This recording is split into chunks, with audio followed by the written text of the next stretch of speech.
ಚಲೋ ಸಂಸದ್ ಮೆರವಣಿಗೆಯ ಭೀತಿ. ಜಂತರ್ ಮಂತರ್ ಬಳಿ ಕಲ್ಲು ತುಂಬಿದ ಟ್ರಕ್ ಪತ್ತೆಯಾದ ಹಿನ್ನೆಲೆಯಲ್ಲಿ ಸಿಜೆಪಿ ಆರೋಪ.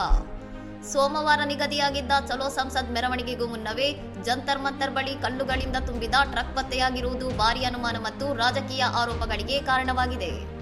ಶಾಂತಿಯುತ ಪ್ರತಿಭಟನಾಕಾರರ ಮೇಲೆ ಸುಳ್ಳು ಆರೋಪ ಹೊರಿಸಿ ಕಲ್ಲು ತೂರಾಟದ ಕೃತ್ಯವನ್ನು ಅಧಿಕಾರಿಗಳೇ ಸಂಘಟಿಸುತ್ತಿದ್ದಾರೆಂದು ಸಿಜೆಪಿ ಸಂಸ್ಥಾಪಕ ಅಭಿಜಿತ್ ದೀಪ್ಗೆ ಗಂಭೀರ ಆರೋಪ ಮಾಡಿದ್ದಾರೆ. ದೆಹಲಿಯಲ್ಲಿ ಈಗಾಗಲೇ ಸೆಕ್ಷನ್ 163 ಜಾರಿಯಲ್ಲಿದ್ದು ಯಾವುದೇ ಮೆರವಣಿಗೆಗೆ ಅನುಮತಿ ನೀಡಿಲ್ಲವೆಂದು ಪೊಲೀಸರು ಸ್ಪಷ್ಟಪಡಿಸಿದ್ದರೂ ಪ್ರತಿಭಟನಾಕಾರರು ತಮ್ಮ ಪಟ್ಟು ಸಡಿಸಲಿಲ್ಲ.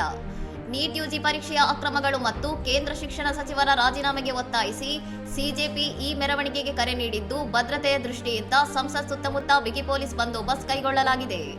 ಸೋನಂ ವಾಂಗ್ಚುಕ್ ಅವರನ್ನು ಆಸ್ಪತ್ರೆಗೆ ಸ್ಥಳಾಂತರಿಸಿದ ಬೆನ್ನಲ್ಲೇ ಭದ್ರತೆಯನ್ನು ಇನ್ನಷ್ಟು ಹೆಚ್ಚಿಸಲಾಗಿದ್ದು, ನಿಯಮ ಉಲ್ಲಂಘಿಸುವವರ ವಿರುದ್ಧ ಕಠಿಣ ಕಾನೂನು ಕ್ರಮ ಕೈಗೊಳ್ಳುವುದಾಗಿ ದೆಹಲಿ ಪೊಲೀಸರು ಎಚ್ಚರಿಕೆ ನೀಡಿದ್ದಾರೆ. ಪ್ರತಿಭಟನಾ ಸ್ಥಳದಲ್ಲಿ ಹಾನಿಗೊಳಗಾದ ವ್ಯಾನ್ ಅನ್ನು ತಂದು ನಿಲ್ಲಿಸಿರುವುದು ದುರುದ್ದೇಶಪೂರಿತವಾಗಿದೆ ಎಂದು ಸಿಜೆಪಿ ವಾದಿಸುತ್ತಿದ್ದು, ಪೊಲೀಸರು ಮಾತ್ರ ಈವರೆಗೆ ಯಾವುದೇ ಪ್ರತಿಕ್ರಿಯೆ ನೀಡಿಲ್ಲ. ಇನ್ನಷ್ಟು ಸುದ್ದಿಗಳಿಗಾಗಿ ನೋಡ್ತಾ ಇರಿ ಸೌರಂ ಟಿವಿ.